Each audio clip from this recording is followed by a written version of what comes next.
दूसरा कुरिन्थियों, 2 Corinthians chapter 6 6वां अध्याय और उसकी 14वीं 14th वर्ष। अविश्वासियों के साथ असमान जुए में न जुटो, क्योंकि धार्मिकता और अधर्म का क्या मेलजोल, या ज्योति और अंधकार की क्या संगति, और मसीह का बलियाल के साथ क्या लगाओ, या विश्वासी के साथ अविश्वासी का क्या नाता। आप देखिए कितनी बार उसी चीज को अलग अलग तरीके से परिभाषित करके, डिफाइन करके लिखा जा रहा है कि विश्वासियों का अविश्वासियों के साथ कोई लगाव नहीं, असमान जुए में ना जुटो। आप कहेंगे इसका हमारे आज के निर्गमन से क्या संबंध है? बहुत अच्छा। अब आइए निर्गमन की पुस्तक 2 अध्याय और 1 आयत। लेवी के घराने के एक पुरुष का नाम अमराम था। एक लेवी वंश की स्त्री को ब्याह लिया। स्त्री का नाम योकेबेद था। अमराम और योकेबेद मूसा के मम्मी पापा का नाम। पापा का नाम अमराम और मम्मी का नाम योकेबेद। तो बजाय अमराम का नाम लेने के, बजाय योकेबेद का नाम लेने के, यहां अमराम और योकेबेद तो लिखा जा सकता था, लेकिन फोकस अमराम पर और योकेबेद के नाम पर नहीं है। पूरा फोकस दो समान वंश के लोगों के बारे में। मैंने अभी 2 कुरिन्थियों पढ़ा, असमान जुए में अविश्वासियों के साथ। और आज बहुत सी जिंदगियां या तो बर्बाद हो गई, बर्बाद हो रही हैं, बर्बाद होने वाली हैं इस असमान जुए की वजह से। और मैंने कहा कि जब अनइवन योक नहीं होता है, इवन योक होता है, तो उसका प्रोडक्शन, उसका उत्पादन, उसका जो परिणाम होता है बहुत खूबसूरत होता है। पढ़ना चाहता हूं। और वो स्त्री गर्भवती हुई और उसके एक पुत्र उत्पन्न हुआ। सिर्फ पुत्र ही नहीं उत्पन्न हुआ मित्रों, आगे की लाइन सुनिए। और यह देखकर यह बालक सुंदर है। ये सुंदरता कहां से आ गई? और ये थर्ड पार्टी ने लिखा है, लेकिन ये परमेश्वर का कलाम क्या बताना चाह रहा है कि जब लेवी वंश का पुरुष लेवी वंश की स्त्री को ब्याह लेता है तो सिर्फ पुत्र नहीं उत्पन्न होता है, एक खूबसूरत पुत्र उत्पन्न होता है। और मैं आपको चैलेंज करना चाहता हूं, आपका यह अनइवन योग सिर्फ बुराई को और सिर्फ कुरूप चीजों को पैदा कर रहा है। घर में कलह, जिंदगी में कलह, निराशा, हताशा, कहीं ऐसा तो नहीं कि यह अनइवन योग की वजह से हो रही है। अगर अभी तक आप अनइवन योग में नहीं फंसे हैं तो फंसिएगा नहीं। अगर है तो दुआ कीजिए, प्रभु ये योग को, इस बोझ को बराबर कर दीजिए। और इस पाठ में मैं एक और बात, बहुत सी बातें इस पाठ में कही जा सकती, लेकिन आज मैं कॉलिंग की बात करके आपसे विदा लूंगा। बुलाए जाने को 3 स्त्रियों को 3 बुलाहट दी गई, 3 कॉलिंग दी गई। पहली को छोड़ने की, दूसरी को निकालने की और तीसरी को खबर फैलाने की। लेवी के वंश के पुरुष ने लेवी के वंश की स्त्री को ब्याह लिया, एक सुंदर बालक उत्पन्न हुआ और उसके बाद 3 स्त्रियों ने अपनी अपनी जिम्मेदारियों का निर्वहन किया और खुदा के एक बहुत बड़े जलाल को उन्होंने आगे बढ़ाया। वहीं से मूसा निकल करके आया मित्रों। लेकिन आज का ये संदेश मैं आपके साथ छोड़ना चाहता हूं। आप अपनी जिम्मेदारी को पूरा कर रहे हैं? क्या आप अपनी बुलाहट के अनुसार अपने जीवन को बिता रहे हैं? इसके पहले कि वो आप इस बुलाहट से बाहर कर दें, एक काम कीजिए, उसकी बुलाहट में शामिल हो जाइए। कहिए, लॉर्ड कॉल मी और tell me why have you called मी।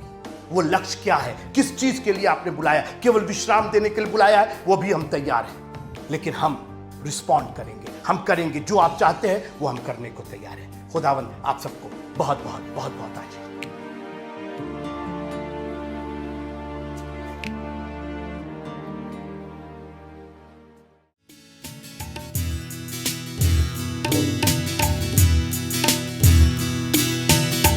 इतना हसीन वादा ये किया खुदावंद ने,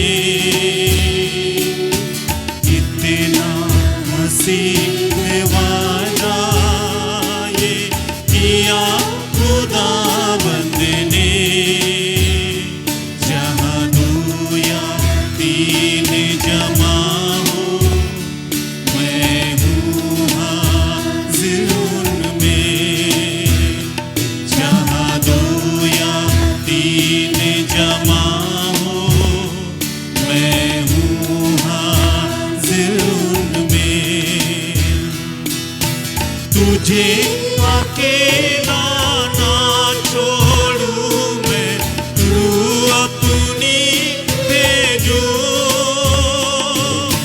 तुझे अनाथ भी ना छोड़ूं, एक मददगार भेजूं। तुझे अकेला ना छोड़ूं मैं, रूह अपनी भेजूं।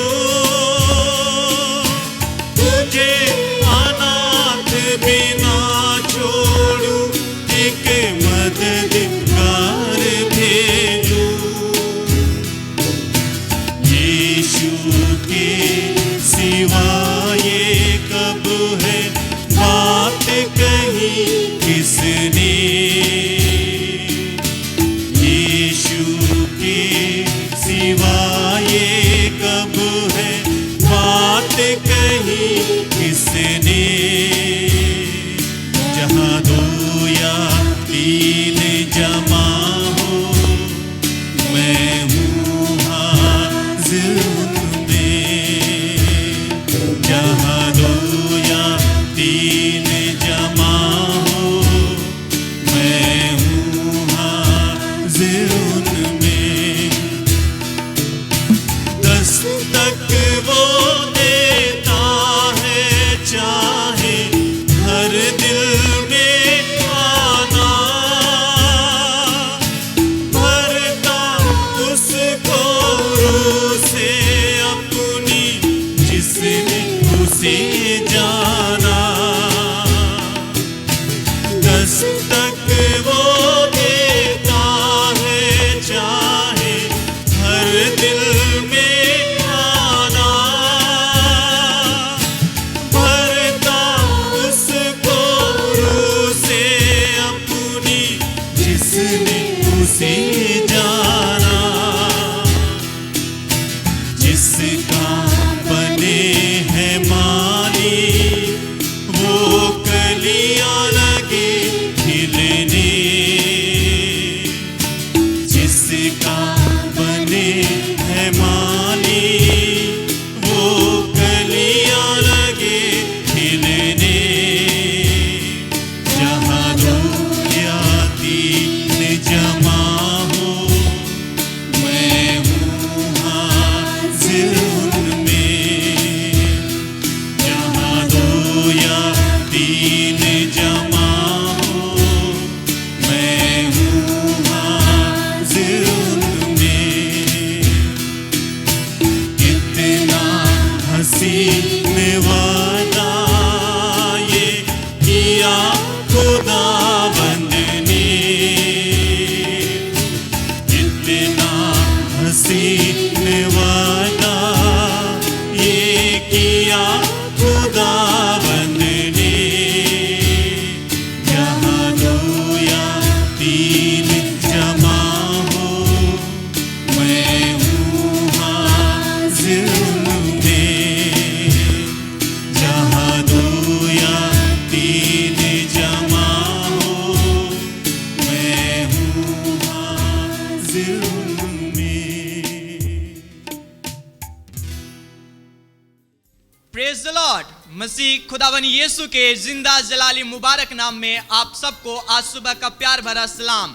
मैं Peace Tabernacle Church Gorakhpur India की ओर से आप सबका वेलकम करता हूं, स्वागत करता हूं खुदावन की मौजूदगी में, अपने जीवते परमेश्वर की मौजूदगी में। और मैं परमेश्वर का धन्यवाद करता हूं कि उसने ये आज का ये खूबसूरत दिन दिया कि हम आपके साथ मिलके परमेश्वर के नाम की तारीफ कर सकें, परमेश्वर के नाम की महिमा कर सकें। और सच में हमारा दिल जो है वो खुशियों से भरा हुआ है कि परमेश्वर ने हमें सलामत रखा है, परमेश्वर ने अपनी महाकरुणा में हमें जीवित रखा है कि हम परमेश्वर के नाम की शुक्रगुजारी करने पाएं। आए मिल के हम आराधना करें, हम मिल के गाएं, होता शादमान उसमें मैं, क्योंकि प्यारा यीशु मिला। खुदावन आज की सुबह आप सबको बहुतायत से आशीष दे।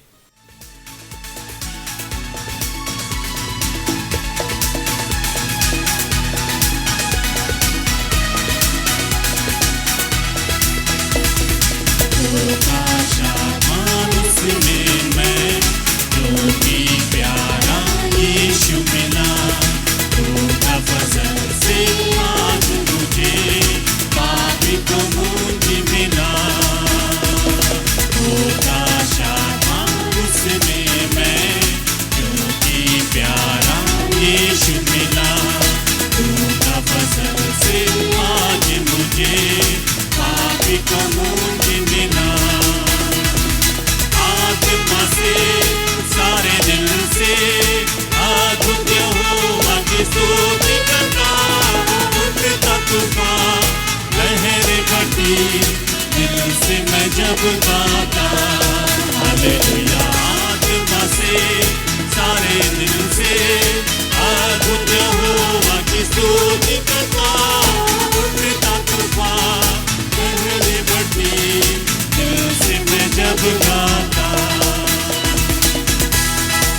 हो जय जयकार, उसमें करता यार धन्यवाद, उसमें होती यारी होगी हार, उसके नाम से मिलती पता, उसकी हो जय जयकार।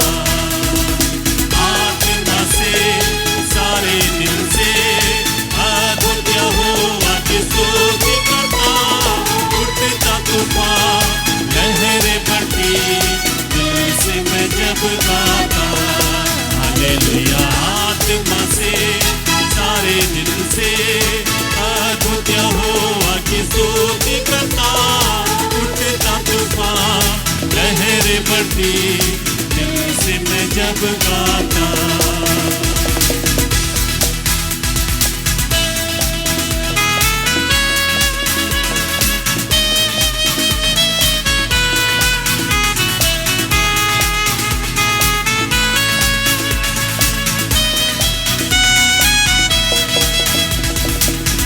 होएंगे लेकिन तमाम, जब वो आएगा लेने मुझको, पहुँचेगा मेरे आंसू का माँ, देगा इनाम मुझको।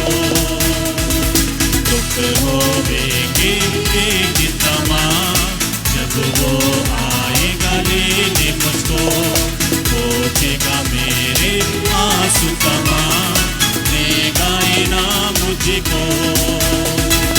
आत्मा से सारे दिल से अद्भुत यहोवा की स्तुति करता, उठता तूफान लहरें बढ़ती, दिल से मैं जब गाता हालेलुया। आत्मा से सारे दिल से अद्भुत यहोवा की स्तुति करता, उठता तूफान लहरें बढ़ती, दिल से मैं जब गाता, दिल से मैं जब गाता, दिल से मैं जब गाता।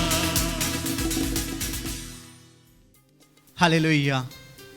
खुदावन में आप सबकी सलामती हो। मैं खुदा का शुक्रगुजार हूँ कि उसने आज की सुबह हमें और आपको मौजूद किया अपने पास, ताकि हम और आप उसकी आशीषों से वंचित ना रह जाएं। यकीन जाने कि उसका वादा हमारे संग संग है। हमारे हालात चाहे जैसे भी क्यों ना हो, पर वो जो वादों का सच्चा परमेश्वर है, उसने हमारे और आपकी जिंदगी के लिए बेहतर रखा है। जब हम और आप उसके नाम की हम तो सिताइश कर रहे हैं, उसके नाम को जलाल दे रहे हैं, उसके नाम को धन्य कह रहे हैं, मैं आपसे निवेदन करूं कि इसे लोगों तक पहुंचाना, शेयर करना ना भूलें, क्योंकि आप इसके गवाह ठहरेंगे। यकीन जाने जो जिंदगियां खुदा के पास फिर के आएंगी, आकाश में बड़ा जय जयकार होगा, फरिश्ते खुदावन के नाम शादमानी के नारे लगाएंगे। क्यों ना खुदा के नाम को मुबारक कहा जाए, उसके नाम को धन्य कहा जाए। व्यवस्था और उसकी 21वीं बाप और 8वीं आयत में कलाम कहता है कि और तेरे आगे आगे चलने वाला यहोवा है, वह तेरे संग रहेगा और ना तो तुझे धोखा देगा और ना तुझे छोड़ेगा, इसलिए मत डर।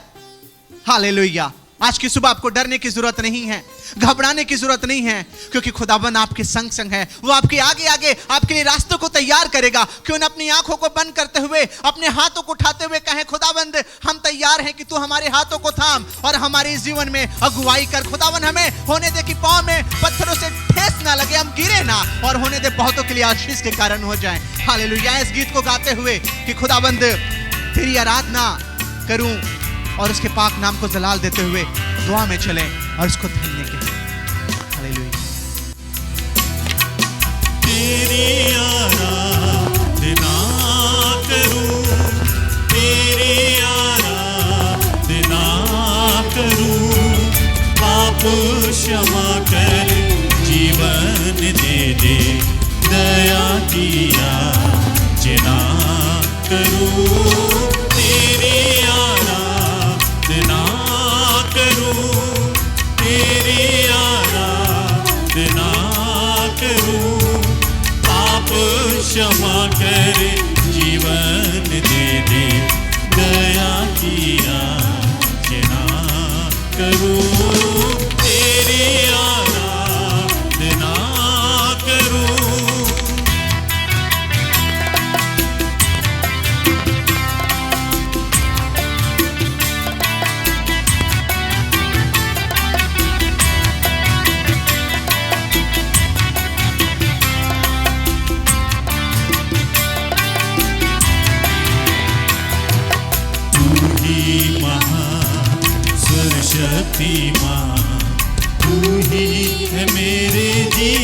का संगी, तू ही महान सर्वशक्तिमान, तू ही है मेरे जीवन का संगी। हृदय के तार छेड़े झंकार, हृदय के तार छेड़े झंकार, तेरी आराधना है मधुर गीत, जीवन से मेरे तू महिमा पाए। एक ही काम मैं ना करूं, पाप क्षमा कर, जीवन दे दे, दया किया जना करूं, तेरी आराधना करूं।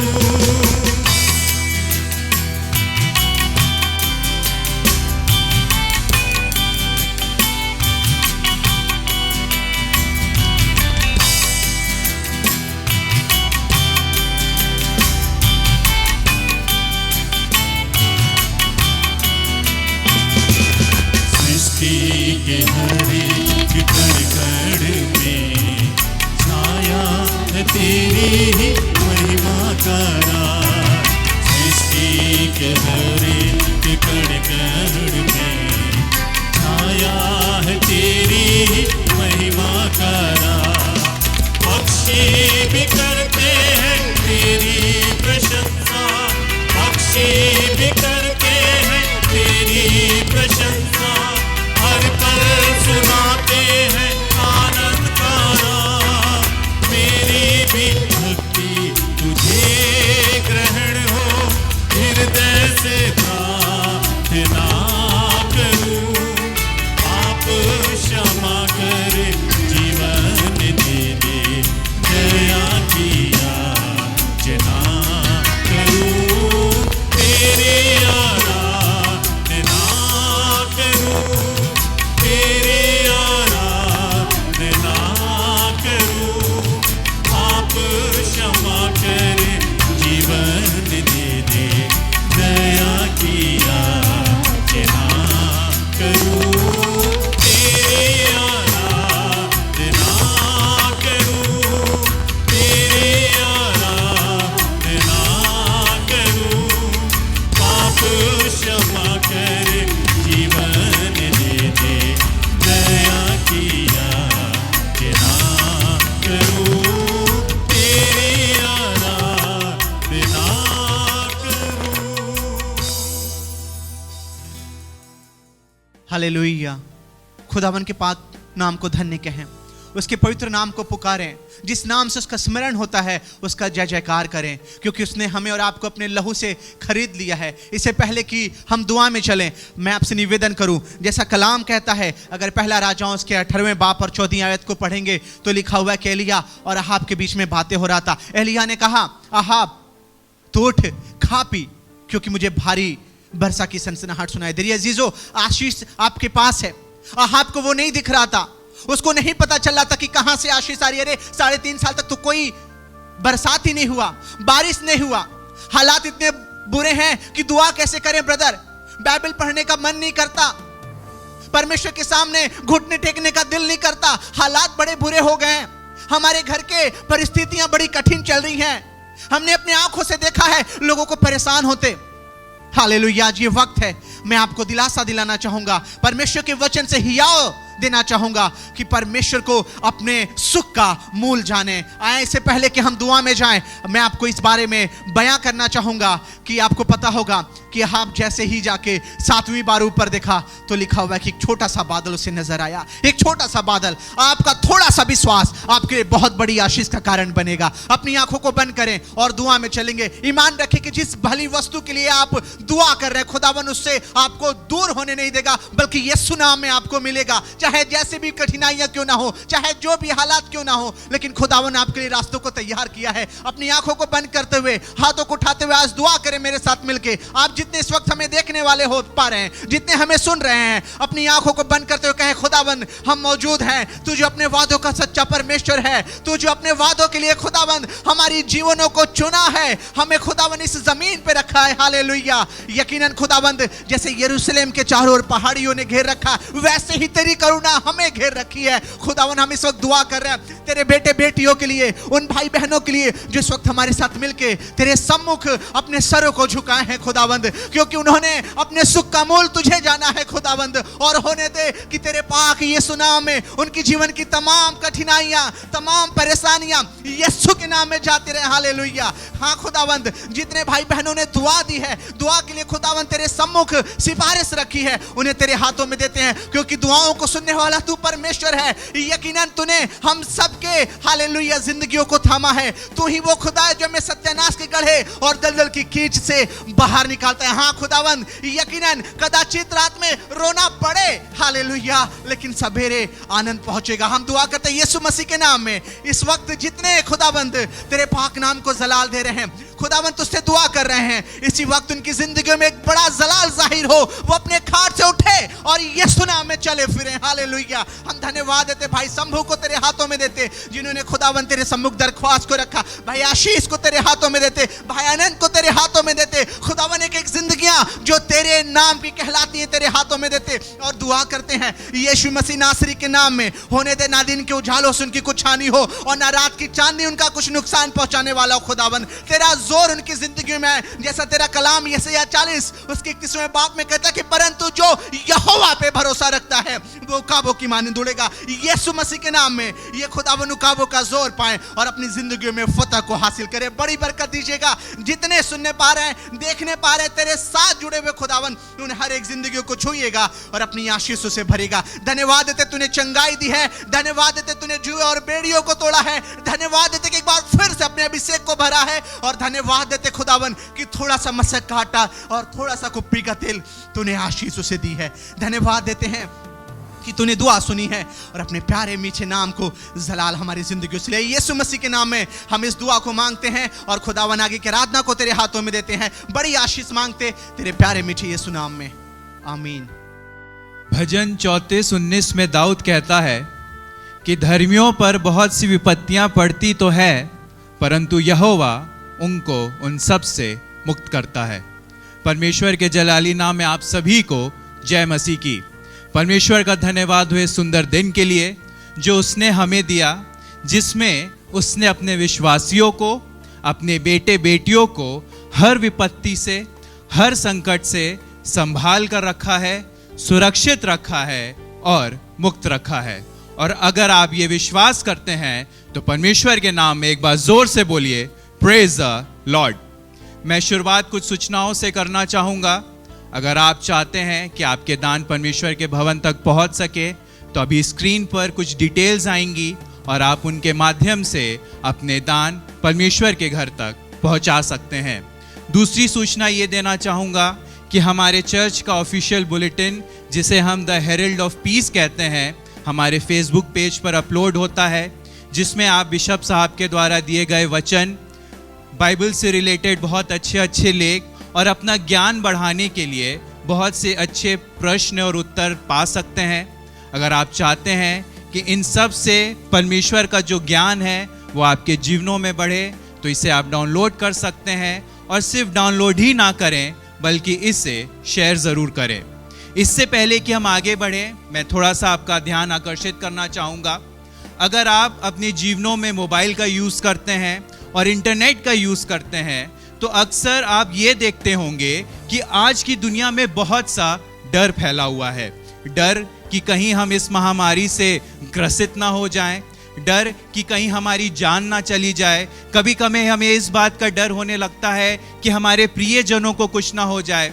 कभी कभी हमें डर लग जाता है अपनी नौकरी गंवाने का, कभी कभी हमें डर लग जाता है अपनी पढ़ाई का, और बहुत से डर हैं जो रोज़ बरोज़ हमें सताते हैं। लेकिन आज मैं आपको एनकरेज करना चाहूँगा कि अगर आप चाहते हैं कि आप इस डर से आगे बढ़ें और आप इस डर को जीत लें तो आपके पास सिर्फ एक ही उपाय है, और मैं ये कहना चाहूँगा कि आपके पास सिर्फ एक ही सल्यूशन है, और वो ये सल्यूशन है कि हमेशा इस व्यवस्था की पुस्तक को अपने चित्त से लगाए रखिए। अगर आप यहोशू 1 खोलेंगे और उसका 8 और 9 पढ़ेंगे तो उसमें ऐसे लिखा है कि व्यवस्था की ये पुस्तक तेरे चित्त से कभी ना उतरने पाए, इसी में दिन रात ध्यान दिए रहना, इसलिए कि जो कुछ उसमें लिखा है उसके अनुसार करने की तू चौकसी करे, क्योंकि ऐसा ही करने से तेरे सब काम सफल होंगे और तू प्रभावशाली होगा। और 9वां पद, क्या मैं तुझे आज्ञा नहीं दी, हियाव मान का दृढ़ हो जा, भय ना कहा और न तेरा मन कच्चा ना हो, क्योंकि जहां जहां तू जाएगा वहां वहां तेरा परमेश्वर यहोवा तेरे संग संग रहेगा। दुनिया में डर जरूर तो है, दुनिया में महामारी जरूर तो है, दुनिया में बहुत सी चीजें हैं, लेकिन आप जहां जहां जाएंगे अगर ये व्यवस्था की पुस्तक आपके चित्त से है तो ना आपको डरने की जरूरत है, ना आपको हिम्मत खोने की जरूरत है, क्योंकि परमेश्वर आपको हिम्मत देगा और आपको प्रभावशाली बनाएगा। परमेश्वर आप सभी को बहुत बहुत आशीष दे। अब ये समय होगा कि हम एक विशेष ग्रीटिंग सुनेंगे सिस्टर मुरार की तरफ से। जय मसीह की, प्रेज द लॉर्ड। प्रभु का धन्यवाद हो कि प्रभु ने आज एक बार फिर ये मौका दिया कि हम उसकी स्तुति, बड़ाई, आराधना के लिए एक साथ, एक मन और एक आत्मा होकर जमा हो सके। हम धन्यवाद करते हैं हमारे दूर दूर से जो स्पेक्टेटर्स हैं, ऑनलाइन व्यूअर्स हैं, जो यूएसए से हैं, इंडिया से हैं, पाकिस्तान से हैं, मलेशिया से हैं। हम लोग के साथ जुड़ने के लिए बहुत बहुत धन्यवाद हो। प्रभु आप सबको बहुत आशीष दे। फेसबुक के माध्यम से, यूट्यूब के माध्यम से, इस टेक्नोलॉजी से हम लोग घर घर तक पहुंच सकते हैं। और हमारे जो पीस चर्च के लोग हैं गोरखपुर से, आप लोग को वेलकम करते हैं। कानपुर से कुछ सिस्टर्स ज्वाइन करती हैं, उनको वेलकम करते हैं। और कोलकाता से, जो कोलकाता की कलीसिया है, Peace Tabernacle Church Kolkata, you are welcome. Thank you for joining us. हमारी फैमिली कोलकाता से ज्वाइन करती है, उनको लिए प्रभु का धन्यवाद हो। प्रभु ने बहुत बहुत आशीष दी है कि हम लोग सब एक यूनाइटेड होकर इस ऑनलाइन सर्विस से हम लोग प्रभु का वचन सोख कर सकते हैं। Thank you all for joining. और प्रभु ने कहा है कि जहाँ 2 या 3 जमा हो मेरे नाम से, मैं वहाँ मौजूद होता हूँ। तो हमें पूरा विश्वास है हम लोग यहाँ 2-3 से कहीं ज़्यादा है। और we are being blessed, the Lord is present in our midst right now. मैं इस वक्त धन्यवाद करना चाहती हूँ हमारे यूथ को। Wow, what a wonderful service you all are doing. अपने जवानी के दिनों में आप लोग ने अपने टैलेंट्स को प्रभु के लिए यूज़ किया है। First of all I want to thank our worship leaders, भाई विनय, भाई आशु, भाई Frederick. What wonderful songs every week आप लोग प्रस्तुत करते हैं प्रभु के लिए।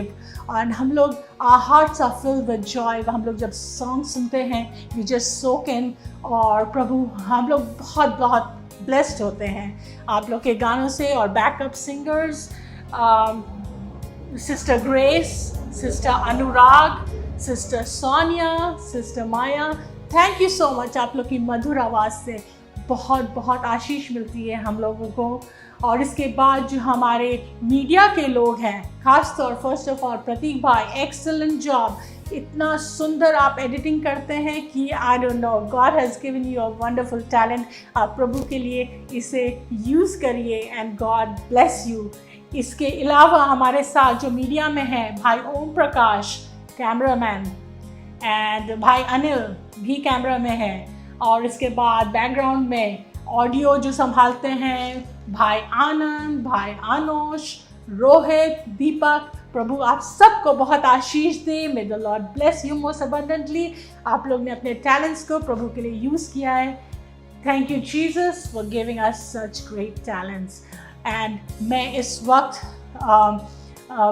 बिशप मोरार को भी थैंकफुल हूँ कि हर वीक वो नया से नया वचन जो प्रभु उन्हें देते हैं वो हम लोग तक पहुंचाते हैं। And thank you bishop Morar for being so faithful to your calling. May the Lord bless you most abundantly.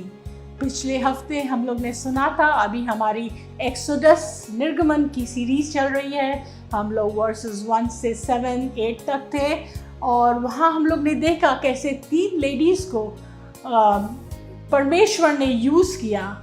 उन तीनों की डिफरेंट कॉलिंग थी और उनके कॉलिंग के मुताबिक कैसे परमेश्वर ने उन लोग को यूज़ किया और उन लोग ने अपने कॉलिंग से उन लोग के जो टैलेंट्स थे उसको यूज़ किया परमेश्वर के किंगडम के लिए। कैसे मोसेस को बचाया जाता है और बड़ा किया जाता है। और आप लोग सुनेंगे आगे भी, आज बिशप साहब आप लोग को और आगे ले चलेंगे पिछला जो छोड़ा था निर्गमन में। आइए हम लोग फिर से एक बार फिर बिशप लविन मोरार को सुने और उनको ब्लेस करें जो परमेश्वर ने वचन हम लोग के लिए आज दिया है। Bishop Lavin Morar, may the Lord bless you. खुदावंद यीशु मसीह के पवित्र नाम में आप सबों को जय मसीह की। सिस्टर मोरार ने अभी आपसे बातें की और मैं प्रभु का धन्यवाद करता हूं। एक ऐसी खुदा परस्त, नम्र और दीन धन पत्नी के लिए, अपनी जीवन संगनी के लिए जिसको प्रभु ने हमें दिया और हमारे साथ जोड़ा।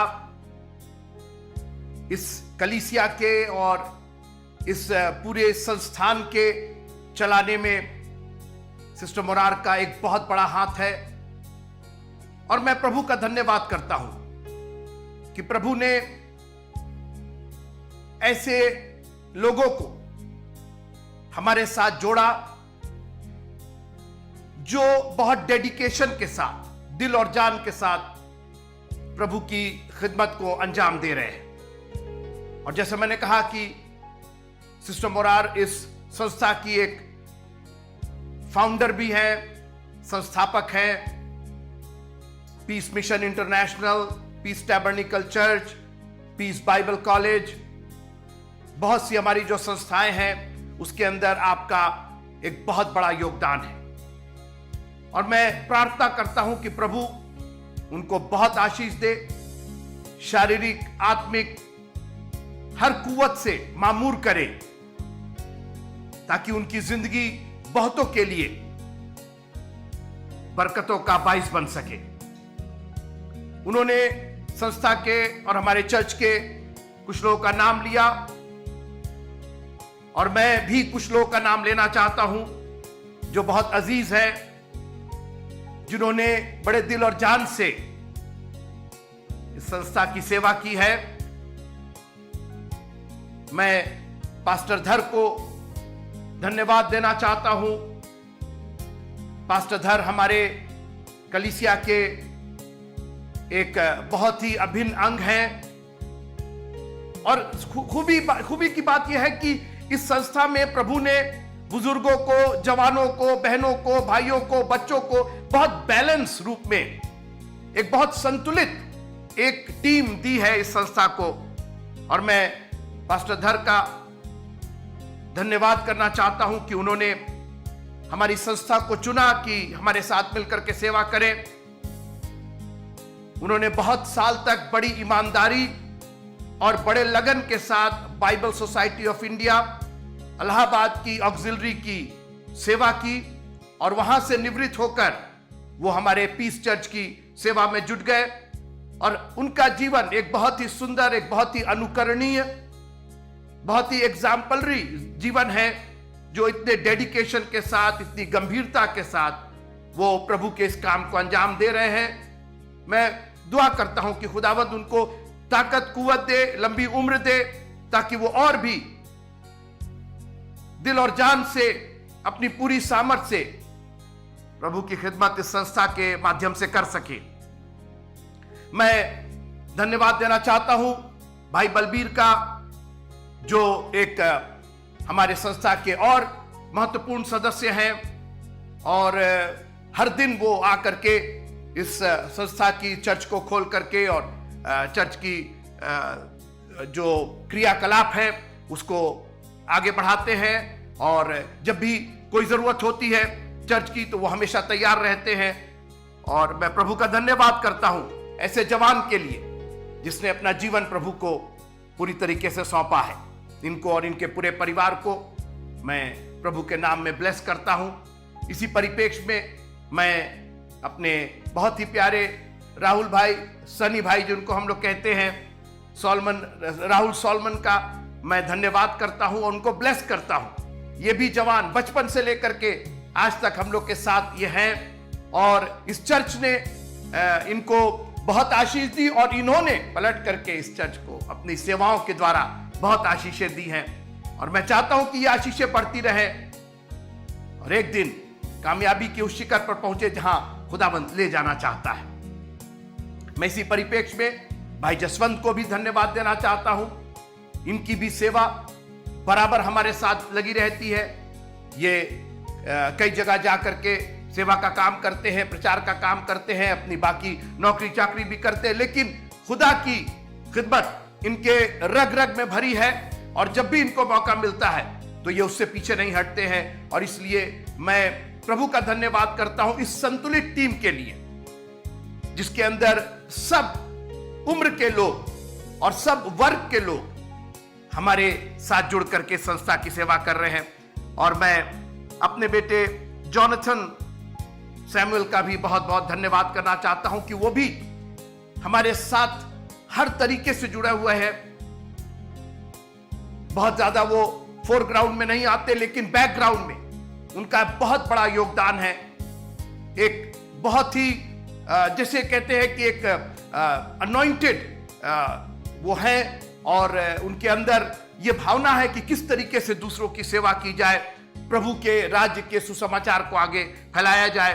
वो ऐसी ऐसी जगहों पर काम करते हैं जहां पर बहुत उनको ये प्रभु की सेवा करने का अवसर नहीं मिलता, मगर उसी परिस्थिति में वो सेवा का अवसर खोज करके और प्रभु की सेवा करते। और मैं दुआ करता हूं, उन्हें यीशु मसीह के नाम में ब्लेस करता हूं कि प्रभु उनको और भी अपनी महिमा के लिए इस्तेमाल करे। तो ये एक छोटी सी टीम थी हमारी जिनके कुछ हमने नाम लिया और इसके अलावा भी बहुत से लोग हैं हमारे साथ। मैं इसमें पास्टर ब्रिजेश का नाम लेना चाहता हूं, वो भी हमारे साथ जुड़े हुए हैं। पास्टर DH पॉल हमारे साथ जुड़े हुए और ऐसे अनेक लोग, भाई डैनियल हमारे साथ जुड़े हुए हैं। और मैं चाहता हूं कि ये सब लोग प्रभु के नाम में बरकतें पाए, जहां रहे, जिस क्षेत्र में रहे, खुदावंद अपनी बरकतें उनको दे। हम सिर्फ धन्यवाद दे सकते हैं, हम सिर्फ दुआ कर सकते हैं, बरकतों का देने वाला हमारा खुदावंद है। और आइए अब खुदा का कलाम पढ़ते हैं। निर्गमन की पुस्तक उसका 2 अध्याय और उसकी 11वीं आयत से लेकर के 15वीं आयत तक। Exodus chapter 2 verse number 11 through 50। ऐसा हुआ कि जब मूसा जवान हुआ और बाहर अपने भाई बंधुओं के पास जाकर उनके दुखों पर दृष्टि करने लगा, तब उसने देखा कि एक मिस्री जन उसके एक इब्री भाई को मार रहा है। उसने इधर उधर देखा कि कोई नहीं है तो उस मिस्री को मार डाला और बालू में छिपा दिया। फिर दूसरे दिन बाहर जाकर उसने देखा कि 2 इब्री पुरुष आपस में मारपीट कर रहे हैं। उसने अपराधी से कहा, तू अपने भाई को क्यों मारता है? उसने कहा, किसने तुझे हम लोगों पर हाकिम और न्यायी ठहराया? जिस भांति तूने मिस्री को घात किया, क्या उसी भांति तू मुझे भी घात करना चाहता है? तब मूसा यह सोचकर डर गया, निश्चय ये बात खुल गई है। जब फिरौन ने यह बात सुनी, तब मूसा को घात करने की युक्ति की। तब मूसा फिरौन के सामने से भागा और मिद्यान देश में जाकर रहने लगा और वह वहां एक कुएं के पास बैठ गया। परमेश्वर अपने वचन के पढ़े और सुने जाने पर आशीष दे। अब आइए मेरे साथ निर्गमन की पुस्तक और उसका 2 अध्याय। निर्गमन की पुस्तक उसका 2 अध्याय, और लिखा है कि फिरौन की बेटी ने उससे कहा, तू इस बालक को ले जाकर, निर्गमन उसका 2 अध्याय और 9वीं आयत, Exodus chapter number 2 and verse number 9। फिरौन की बेटी ने उससे कहा, तू इस बालक को ले जाकर मेरे लिए दूध पिलाया कर और मैं तुझे मजदूरी दूंगी। क्या बात है। पिछली बार हमने बुलाहट पर देखा था, 3 स्त्रियों को बुलाहट मिली थी। योकेबेद जो मूसा की मां थी, उसने उसको नील नदी में वो छोड़ आई। फिरौन की बेटी ने उसको निकलवाया। मूसा की बहन मरियम ने आकर के खबर करी, बताया, पूछा आपको कोई धाई चाहिए, जाकर के मां को बताया, मां को लेकर के आया और फिरौन की बेटी ने कहा, इसको ले जाकर मेरे लिए पालो पोसो, मेरे लिए इसको बड़ा करो, मेरे लिए इसकी परवरिश करो और इसके लिए मैं तुझे मजदूरी दूंगी। This is what you call the double portion of blessing. यह है दुगनी आशीष, दुगनी सामर्थ, डबल पोर्शन। सोचिए, उसको उसका बेटा मिल रहा है, वो बेटा जो कैसे उसने बचाया, कैसे संभाला। जब सारी दुनिया के बेटे मर रहे हैं, उसी नील नदी में डाले जा रहे हैं, आज उसका बेटा, उसने जो जल पर अपनी रोटी डाली थी, आज वो उसको फिर पा रही। और ना सिर्फ वो, तो इतने ही में ही खुश हो जाती अगर फिरौन की बेटी कहती कि एक काम करो, तुम ले जाओ, इसको पाल पोस देना, हम कुछ दे नहीं पाएंगे तुमको, हम तुम्हारे लिए कुछ कर, लेकिन इसको पाल पोस देना तुम। उसी में वो तो मां थी, उसको तो उसका बेटा मिल गया था। लेकिन ऑन टॉप ऑफ दैट, देखिए, जब आप प्रभु की कॉलिंग के साथ चलते हैं तो दुगनी आशीष तो आपको मिलनी ही मिलनी है। और इस मां ने न सिर्फ अपने बेटे को प्राप्त किया, उसकी परवरिश की मजदूरी भी प्राप्त की। एक बात मैं कहना चाहता हूं, आज मैं अपने चर्चेस के लिए एक सलाह देना चाहता हूं। हमारे सारे चर्चेस जो है वो वॉलंटियर पर चलते हैं, स्वयं सेवकों पर चलते हैं। गाने वाले स्वयं सेवक हैं, बजाने वाले से, अरे प्रभु की सेवा कर रहे हैं। मित्रों, प्रभु की सेवा के साथ यीशु मसीह ने कहा कि मजदूर को उसकी मजदूरी मिलनी चाहिए, मजदूर को उसकी मजदूरी मिलनी चाहिए। तो ये मजदूर कौन है? यीशु मसीह ने आगे कहा कि खेत पक चुके हैं, कौन कम है? मजदूर थोड़े हैं। लेबरर्स, और लेबरर्स को मजदूरी दी जाती, वेजेस दिया जाता है। आज मैं निवेदन करना चाहता हूं अपने चर्च की संस्थाओं से कि सब चीज वॉलंटियरली मत चलाइए। गाने वाले भी वॉलंटियर है और बजाने वाले भी वॉलंटियर है, खाली पास्टर साहब को सब दे दिया जाए, बाकी सब लोग वॉलंटियर काम करें, सब लोग स्वयं से, अरे प्रभु की सेवा कर रहे हैं। आपको मालूम है, गाने बजाने वाले जब सुलेमान का मंदिर बना और जब दाऊद भी था, उसने पैसे दे करके, वेजेस दे करके याजकों को नियुक्त किया, उनकी मजदूरी दी जाती थी। बजाने वाले नियुक्त किए गए, दे वर बीइंग पेड। और आज हमारी मंडियां, इसीलिए हमारे प्रोग्राम इतने क्वालिटी में कम होते हैं, उनकी गुणवत्ता इतनी कम होती है कि हम सब वॉलंटियर ही खोजते हैं। और उसके बाद ये नहीं आए, वो नहीं आए, अरे आज उन्होंने छुट्टी ले ली, वो बोले आज नहीं बजाएंगे, आज हम नहीं गाएंगे। अरे जब स्वयं सेवक ही हैं तो वो अपनी मर्जी से आएंगे, मर्जी से जाएंगे। लेकिन जब आप उनको नियुक्त करेंगे, जब आप उनको वेजेस देंगे, आप उनको रेम्यूनरेशन देंगे, आप तनख्वाह मत दीजिए, लेकिन वेजेस, मजदूर को उसकी मजदूरी का हक तो मिलना चाहिए ना। और यहां पर मां को, और मां ने कहीं नहीं कहा अरे क्या कर रही है आप, अरे बाप रे बाप, आप तो मेरे को शर्मिंदा कर रही हैं, ये तो मेरा ही बेटा है, अरे मैं अब इसकी परवरिश करने के लिए, इसको दूध पिलाने के लिए मैं आपसे मजदूरी लूंगी, क्या कर। नहीं, उसने कहा बिल्कुल आने दीजिए, आखिर जरूरत तो पड़ेगी ना इसकी परवरिश को, परवरिश में तो धन दौलत की जरूरत पड़ेगी ना, पैसे रुपए की जरूरत पड़ेगी ना। जो कैसर का है वो तो कैसर को देना है कि नहीं देना। उसने पाल पोस के बड़ा किया, खुशी खुशी, और फिर उनकी बेटी के पास ले गई। उसने उसका नाम मूसा रखा क्योंकि वो जल में से निकाला गया था। आपको याद होगा, यूहन्ना की इंजील उसके 3 अध्याय में निकोदीमस नाम का एक यहूदियों का सरदार था, पढ़ा लिखा था, ज्ञानी था। यीशु मसीह ने उसके ज्ञान को चैलेंज भी किया। और वहां यीशु मसीह ने कहा कि जब तक कोई जल और आत्मा से ना जन्मे। मित्रों, हम सब जल से जन्मे हुए लोग हैं। और एक बात मैं आपको बताऊं कि अक्सर हम लोग यूहन्ना 3 को, जो निकोदिमस से यीशु मसीह ने वार्तालाप किया, इसको हम लोग हमेशा नए नियम के बॉर्न अगेन से ले लेते हैं। लेकिन मैं आपको दिखाना चाहता हूं कि यूहन्ना की इंजील में जब यीशु मसीह 3 अध्याय में बात कर रहे थे तो उन्होंने निकोदिमस से कहा, निकोदिमस ने उससे उत्तर दिया कि ये बातें क्यों कर हो सकती हैं। यह सुनकर, चूंकि उसने क्वेश्चन किया कि ऐसा कैसे हो सकता है कि हम नए सिरे से जल और आत्मा से कैसे जन्मेंगे, हम क्या फिर माता के गर्भ में जाकर फिर से पैदा हो। यह सुनकर 10वां पद 3 अध्याय John chapter 3 and verse number 10, यह सुनकर यीशु ने उससे कहा, तू इस्राएलियों का गुरु होकर भी क्या इन बातों को नहीं समझता? अरे हम तो सोचे थे ये बैप्टिज्म की बात है, ये तो प्रेरितों के काम में और उसके यूरोबियों की पत्री में और बाकी जो बैप्टिज्म हुए उसकी बात है। ये तो इस्राएलियों का सरदार था। और यीशु मसीह ने उससे कहा कि तू क्या नहीं समझता इन बातों को? ये नए सिरे से जन्मने को, जल और आत्मा से जन्मने को तू नहीं समझता? अरे हम कैसे समझेंगे, अभी तो नया नियम लिखा ही नहीं गया। क्योंकि निकोदिमस तो ओल्ड टेस्टमेंट का आदमी था, वो तो ओल्ड टेस्टमेंट की बुक्स पढ़ता था। हम सब कहीं ना कहीं मूसा है मित्रों, हम जल में से निकाले गए।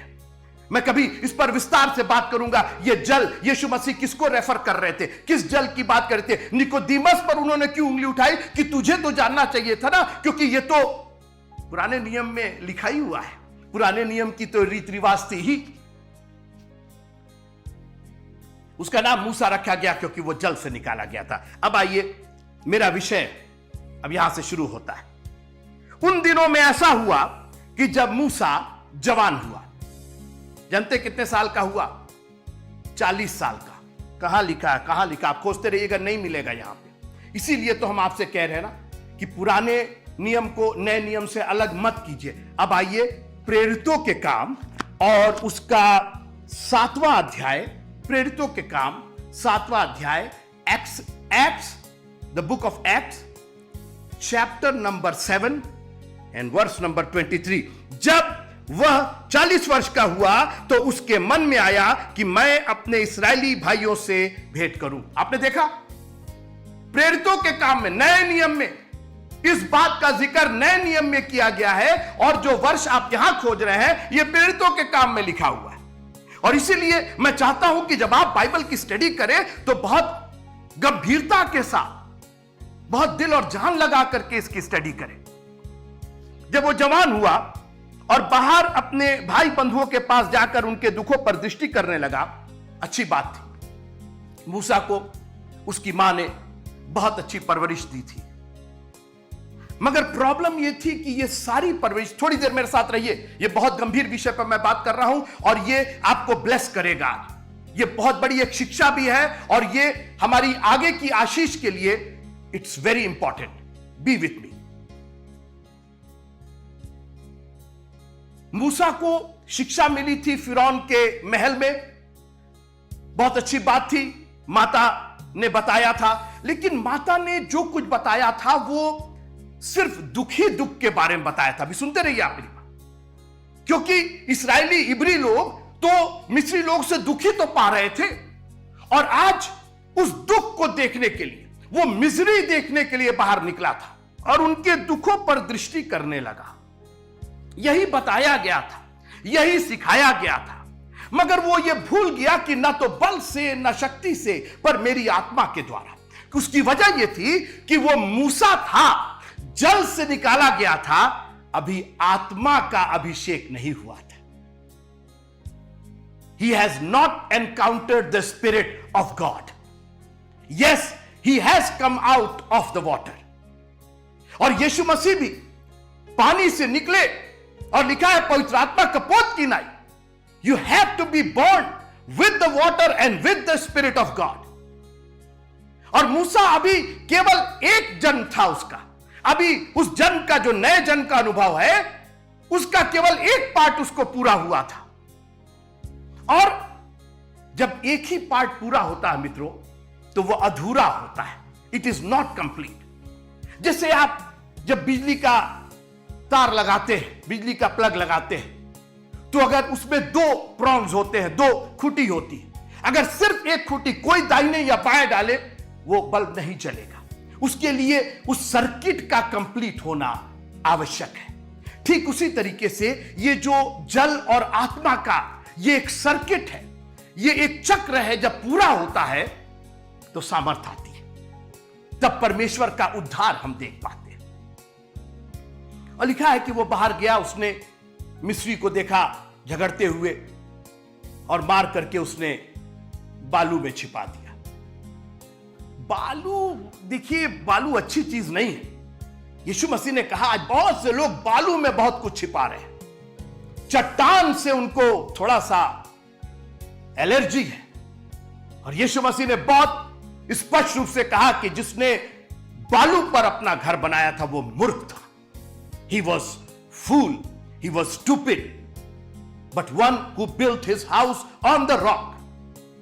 और आज मैंने कहा कि मूसा ने अपने तन और ताकत से सोचा कि इनका उद्धार मैं कर दूं, क्योंकि उसको सिखाया गया था कि मिस्री हमारे ऊपर अत्याचार कर रहे हैं। और उसने सोचा कि अपनी शारीरिक ताकत से, अपनी मिस्र की विद्या, वो निपुण था, उसने सब कुछ सीखा था फिरौन के दरबार में, मगर वो अपनी ताकत, अपनी बुद्धि लगा रहा था। और आज मैं आपको चैलेंज करना चाहता हूं, अपनी समस्याओं को परमेश्वर की प्रतिज्ञाओं पर लेकर के चलिए।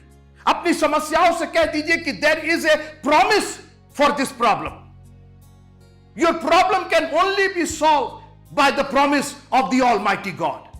आपकी समस्याएं भागेंगी जब परमेश्वर की प्रतिज्ञाएं उनका सामना करेंगी। मूसा अपने बल से, उसने सोचा कि एक मिस्री को मार दिया मैंने, कल दूसरे मिस्री को मार देंगे, धीरे धीरे सब मिस्रियों को हम मार देंगे और अपने इब्री भाइयों को। कहां मूसा, क्या कर रहे हो? ये ना तो बल से और ना शक्ति से, पर मेरी आत्मा, मैं नहीं जानता हूं कि आपने अपनी सेवा बहुत, देखिए एक बात सुनिएगा कि good motives and good intentions can not supersede the power and word of God. आपकी सुइच्छा और आपकी सुभावना, आपकी जो भावना है, मोटिव है, आपका जो उद्देश्य है, बहुत अच्छा और बहुत अच्छा हो सकता है, मगर वो परमेश्वर के वचन के ऊपर नहीं हो सकता है। परमेश्वर का the word of God is supreme. You may, as I said, you may have good motives and good intentions. अरे मैंने तो अच्छी इच्छा से किया था। पौलुस तो कहता है कि मैं करना तो चाहता हूं, इच्छा तो है, लेकिन कर नहीं पाता हूं। मैंने कहा कि आप दुआ कीजिए कि मेरी इच्छा नहीं पूरी हो तो अच्छी है, क्योंकि मेरी इच्छा कहीं तेरे वचन के खिलाफ न चली जाए और बजाय आशीष आने के श्राप आ जाएगा। और बहुत लोगों ने वचन के खिलाफ जाकर के, अच्छा मोटिव था, अच्छा उद्देश्य था, सोच अच्छी थी, मगर परमेश्वर की खिलाफ, वचन की खिलाफत हो गई और आशीष की बजाय श्राप भोग करके रह गए। और कई बार आज मैं चाहता हूं कि आप अपने जीवन का अवलोकन कीजिए, अपनी मिनिस्ट्री का अवलोकन कीजिए, अपने घर द्वार का अवलोकन कीजिए। प्रभु, कहीं मेरी इच्छा तेरे वचन के खिलाफ तो नहीं जा रही है? हमने सोचा तो अच्छा है कि मेरा बेटा जो है वो खूब पढ़ लिख के डॉक्टर बन जाए, इंजीनियर बन जाए और क्या बन जाए और दुनिया में बड़ा नाम कमाए। कहीं ये तो मेरी इच्छा है, लेकिन ये तो आपकी इच्छा के कहीं खिलाफ तो नहीं जा रहा है। मित्रों, आशीषें नहीं आएंगी। दूसरे दिन बालू में छिपा दिया, दूसरे दिन गया। बस मेरे साथ थोड़ी देर रहिएगा, एक बहुत महत्वपूर्ण विषय पर मैं आपको छोड़ना चाहता हूं। दूसरे दिन दो इस्राएली, दो इब्री लड़ रहे थे। जो अपराधी था उसमें लिखा हुआ है, ये पढ़िए इसके अंदर। उसने फिर दूसरे दिन बाहर जाकर उसने देखा कि दो इब्री पुरुष आपस में मारपीट कर रहे हैं। उसने अपराधी से कहा, इसने तय कर लिया ये अपराधी है, यही गलत है। आज हम लोग बहुत जल्दी उंगली उठा देते हैं, ये गलत है। मूसा, क्या कर रहे हो तुम? आगे सुनिए। उसने उससे कहा किसने तुझे हम लोगों पर हाकिम और न्यायी ठहराया है? Who are you? किसने तुझे न्यायी ठहराया है? और यही आज मैं आपसे पूछना चाहता हूं कि आप अपॉइंटेड हैं कि नहीं है। अब ये सेंटेंस सुनिए, you may be anointed, not necessarily you are appointed. आप अनॉइंटेड, आप अभिषिक्त हो सकते हैं, आधिकारिक नहीं हो सकते। और जब तक आप आधिकारिक नहीं हैं, तब तक आप अपने अधिकार का, अपने सामर्थ का प्रयोग नहीं कर सकते। और आज मसीह की मंडली जो है, खासकर हमारे हिंदुस्तान की जो मंडलियां हैं, इनकी प्रॉब्लम यह है कि अनॉइंटेड हैं, इनकी संस्थाएं हैं, चर्च की बड़ी बड़ी बिल्डिंगें हैं, अपॉइंटेड कोई नहीं है। बड़े बड़े लोग निकल करके आ रहे, प्रचारक निकल करके आ रहे, रोज एक नए प्रचारक निकल के, अरे मैं वचन से भरा हुआ हूं, मेरे पास ये वचन है, मेरे पास, बहुत अच्छी बात है, आप बिल्कुल अनॉइंटेड हो सकते हैं। आर यू अपॉइंटेड और नॉट? मूसा अनॉइंटेड तो था, इसको चुना तो गया था, पानी से तो निकाला गया था, अभी इसका अपॉइंटमेंट नहीं हुआ था। आप सोचिए, एक स्कूल चल रहा है, प्रिंसिपल अपने ऑफिस में बैठा है, तब तक उसको किसी क्लास से कुछ आवाज, एक स्ट्रेंज, एक परदेसी की जैसे आवाज आती है, जो उसने कभी सुना नहीं। वो प्रिंसिपल क्लास में जाता, देखता है एक सज्जन जो है वो बच्चों को भूगोल पढ़ा रहे हैं। प्रिंसिपल पूछता, आप कौन है? अरे मैं भूगोल का बहुत बड़ा जानकार हूं, मैंने एमए पीएचडी हो गया। बोले ठीक है, लेकिन आप इस क्लास में कैसे आए? अरे मैं बच्चों को पढ़ा नहीं। ठीक है, आप बच्चों को पढ़ा रहे हैं, आपको नॉलेज भी है, ये बताइए कि इस स्कूल ने आपको अपॉइंट किया? नहीं, जरूरत क्या, मैं तो एमए हूं, मैं तो पीएचडी हूं, मैं तो भूगोल के एक एक चैप्टर को मैं ऐसा समझा दूंगा, आप क्या, आपसे ज्यादा मैं बहुत अच्छी बात है, आप बिल्कुल जानते हैं, आप मेरे साथ आइए। ऑफिस में ले जाता, कहता सर आपके पास सारी नॉलेज होगी, लेकिन आप अपॉइंटेड नहीं है यहां पढ़ाने के लिए, आपका यहां पर अधिकार नहीं दिया गया है पढ़ाने के लिए। और आज मैं आपको, और खास करके प्रचारकों को, और खास करके आज बहुत से लोग पास्टर अपना लिख रहे हैं, जबकि वो पास्टर नहीं है। पास्टर का मतलब चरवाहा, और चरवाहा का मतलब आपके पास भेड़ें होनी चाहिए, आपके पास कोई कलीसिया होनी चाहिए। आप केवल बीएड कर लेने से टीचर नहीं होते। बहुत से मैंने बीएड करने वालों को देखा, वो मोटर मैकेनिक है। अब आप सोचिए, एक सज्जन थे, वो, मैंने उनसे पूछा आपने क्या किया है? तो वो बस में जा रहा था मैं, तो बोले मैंने बीएड किया है, और कर रहे थे वो कंडक्टरी। तो ये बताइए, हम उनको टीचर कह के पुकारेंगे, मास्टर साहब, मास्टर साहब? वो बोलेंगे बाबू मैं मास्टर नहीं हूं, मैं कंडक्टर हूं। अरे आपने बीएड किया है ना, बहुत अच्छी बात। You may be anointed but not necessarily you are appointed. You ask the Lord, आप प्रभु से पूछिए। और यूसुफ को याद रखिएगा, यूसुफ को बहुत दिन के बाद यह समझ में आ गया था कि मैं अनॉइंटेड हो सकता हूं। आपको याद है, जब वो सपने देखता था, दर्शन देखता था, वो उस प्रभु ने उसको अनॉइंट किया था, लेकिन जब तक उसका अपॉइंटमेंट नहीं हुआ, और एक दिन उसका अपॉइंटमेंट हुआ। मैं पढ़ना चाहता हूं, क्योंकि उत्पत्ति किताब हम देख चुके, उत्पत्ति की पुस्तक, उसके 45वें अध्याय 8वीं आयत में लिखा है, इस रीत से अब मुझको यहां पर भेजने वाले तुम नहीं, यूसुफ अपने भाइयों से कह रहा है, परमेश्वर ही ठहरा, और उसी ने मुझे फिरौन का पितासा और उसके सारे घर का स्वामी और सारे मिस्र देश का प्रभु ठहरा दिया है। I am not only anointed now, I am appointed also. मेरे पास अब अधिकार भी है। और आज मंडियों में, और खासकर ये इंटरनेट पर, बहुत से ऐसे लोग अनॉइंटेड है, बहुत अच्छा उनके पास प्रचार है, बहुत अच्छा वचन है, लेकिन आर यू अपॉइंटेड? क्या आपको अधिकार दिया गया है? क्योंकि मंडली में जो 5 सेवाएं रखी गई हैं, वो ठहराई गई हैं, नियुक्त की गई हैं, और ये परमेश्वर की ओर से है। You ask the Lord. एक पेड़ होता है जो बहती हुई नालियों के किनारे लगाया गया, मैं भजन संहिता 1 की बात कर रहा हूं, लिखा है वो अपनी ऋतु में फलता है। वो पेड़ तो है, हरा भरा है, उस पेड़ को लालसा है, अरे आज ही मैं फल जाऊं, आज ही मैं फल जाऊं, मेरे में ताकत है, मैं फल सकता हूं। नहीं, there is an appointed time for you to bring forth fruit. वो अपनी ऋतु में, आज बहुत से लोग बिना ऋतु के, बिना मौसम के फले जा रहे हैं।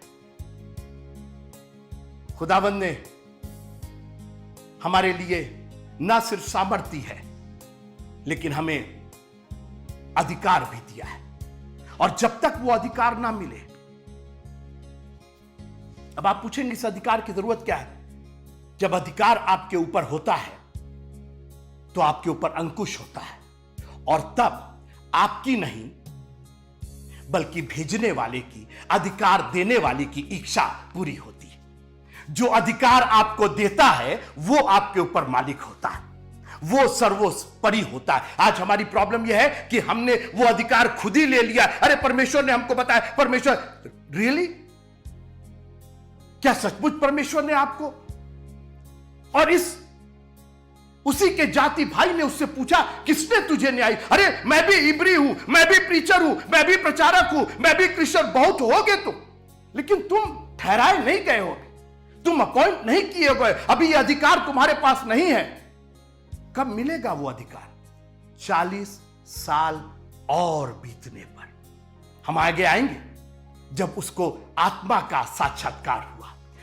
जल से तो वो जन्म लिया था, अभी आत्मा से उसका जन्म नहीं हुआ था।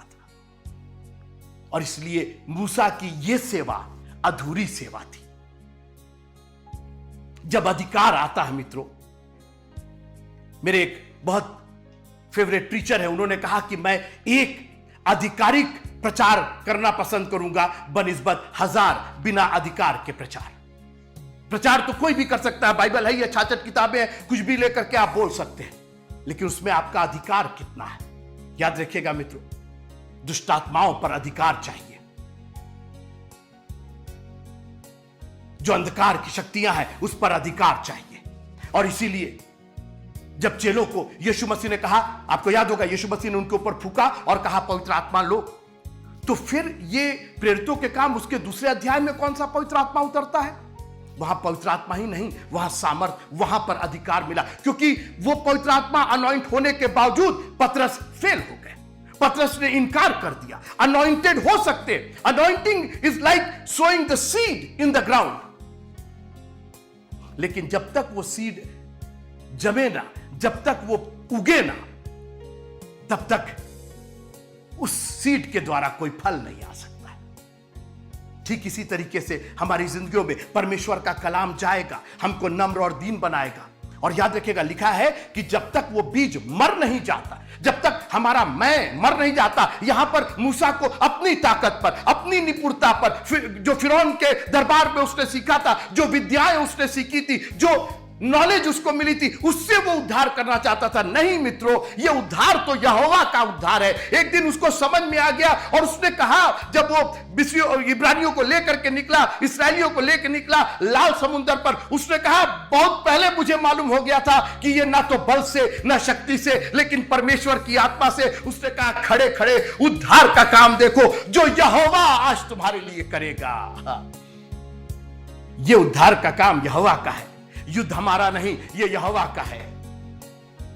जब आपको अधिकार मिलता है तो आप वही काम करते हैं जो आपका अधिकारी आपको करने के लिए प्रेरित करता है, जो आपको मैंडेट देता है, जो कहा जाता है। जब स्कूल में उस टीचर का या उस व्यक्ति का अपॉइंटमेंट हो जाता है, जब उसकी नियुक्ति हो जाती है, फिर उसको कहा जाता है फलानी क्लास में इतने बजे से इतने बजे तक। अब आप ना सिर्फ अनॉइंटेड है, ना सिर्फ आपको ज्ञान है, आपकी नियुक्ति भी हुई है, और अब आपको इसका प्रतिफल मिलेगा।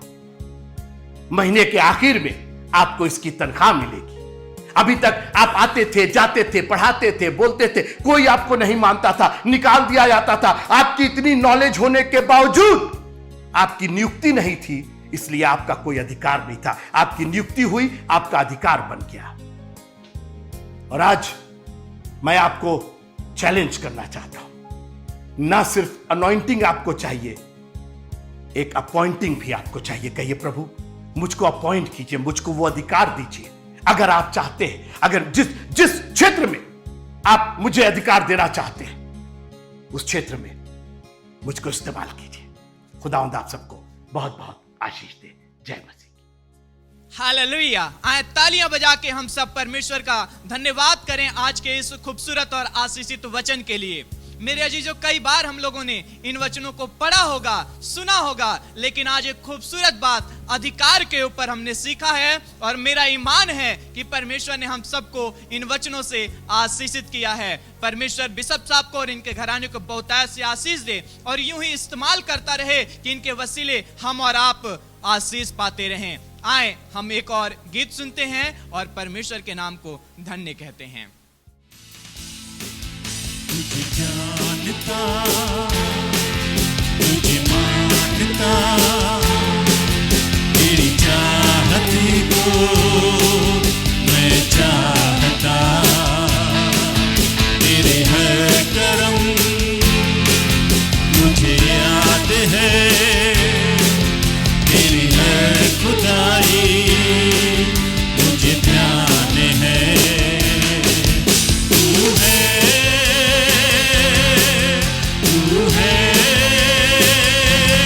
मेरा खुदा, मेरा मसीह। तू है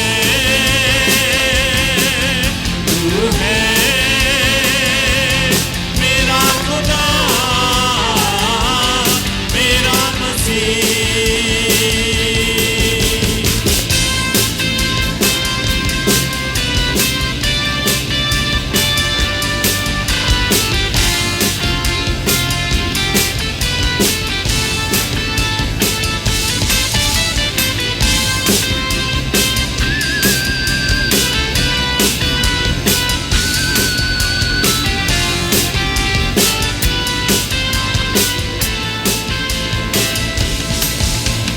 मैं तो मुर्दा बेजान था, तूने ही फूका मुझ में प्राण था, तेरी ही रहमत से जी गया, तेरा ही आपा ये प्यार था। मैं तो मुर्दा बेजान था, तूने ही भूखा मुझ में प्राण था, तेरी ही रहमत से जी गया, तेरा ही आपा ये प्यार था। तूने दी शिफा, तूने दी सजा, मेरे एहसान को मैं जानता, तेरे हर कदम मुझे याद है, तेरी हर खुदाई मुझे ध्यान है। तू है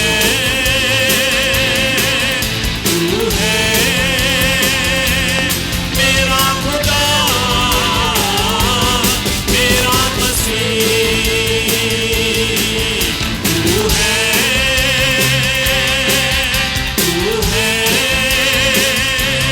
मेरा खुदा, मेरा मसीह। तू है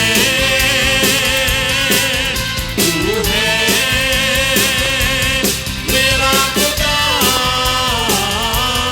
मेरा मसीह।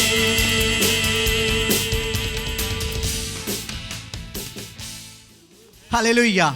खुदावंद आप सबको इस गीत के वसीले से बड़ी आशीष दे। मैं दिल की गहराइयों से आप हर एक का शुक्रगुजार हूं जो हर रविवार मिलकर हमारे साथ खुदावन के पवित्र नाम को धन्य कहने के लिए मौजूद होते हैं। खुदावन आप सबको बहुत बरकत दे। मैं आपसे हाथ जोड़ के यही निवेदन करता हूं कि खुदावन के इस कलाम को रोके ना, लोगों तक पहुंचने दे, ताकि बहुतेरों जिंदगियां खुदावन के पाक नाम को जानने वाली हो सके। खुदा आप सबको बहुत बरकत दे। अगले संडे यानी 16 अगस्त को हमारे साथ मिलकर परमेश्वर के नाम को धन्य कहना ना भूलेगा। आए इससे पहले कि हम जो है इस आज की आराधना को समाप्त किया जाए, अपने कलीसिया के पादी साहब के जरिए हम आशीर्वचनों के साथ, दुआओं के साथ यहां से विदा होते। खुदा आप सबको बहुत आशीष दे। हमारे जीवित अनुग्रहकारी परमेश्वर, शुक्रगुजार हैं आज के जिंदा वचन के लिए, कलाम के लिए, जो कि हमारी ज़िंदगी के लिए, आत्मा के लिए जीवन की रोटी है। प्यारे परमेश्वर, हम तेरा धन्यवाद करते हैं सारी आशीष और बरकतों के लिए, और विशेष करके प्रार्थना करते हैं खुदावन बिशप साहब उनके परिवार के लिए।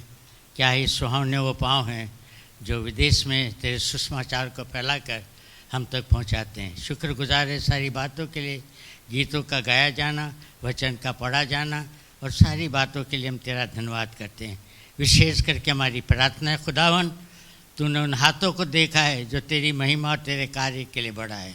उन्होंने अपनी कमी घटी की आमदनी में से परमेश्वर तेरी हजूरी में डाला है, और तू कहता है कि मैं तुम्हारा कर्जदार नहीं रहूँगा, और आसमान के झरोखे खोलकर इतनी आशीष दूंगा कि तुम बटोर नहीं पाओगे। सचमुच में खुदावन, आसमान और ज़मीन टलेगा पर तेरा कहा हुआ वचन कभी नहीं टलेगा। सारी बातों के लिए हम तेरा धन्यवाद करते हैं। सारी आदर महिमा आपको देते हुए इस दुआ को हमारे जीवित उद्धार करता यीशु नासरी के नाम में होके मांग लेते हैं, आमीन। अब हमारे खुदावंद यीशु मसीह का अनुग्रह, पिता परमेश्वर का प्रेम और पवित्र आत्मा की सहभागिता संगति हर एक सुनने वालों के साथ और हर एक ईमानदारों के साथ तेरे आने तक उन सब पर हमेशा हमेशा बनी रहे, आमीन। आप सबों को जय मसीह।